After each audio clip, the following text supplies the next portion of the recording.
anh me cho tim tin ne la report mela ne a top kon di community no mona la report pay da ke ne ruine la la report mo go an mo ya wude ya la chat yo ga ka tab me kwel ba to ko de tab ina ba tab lo mona ka tele ne wa ka to ko di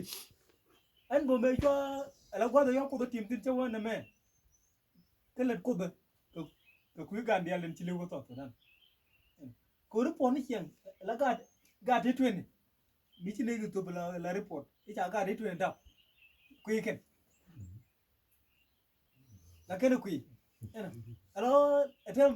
kata nong la na gwi je wo ko rundi number ci yen ya dab mu we joy ba karol ne ti ba ga nyorul gwa ken ba number mu gwa mi joy bo chana mata ko gwar ti bo gwa ka kon so ko kunyimo terien yena ya ko na ka jen ni mi ka gwa me dara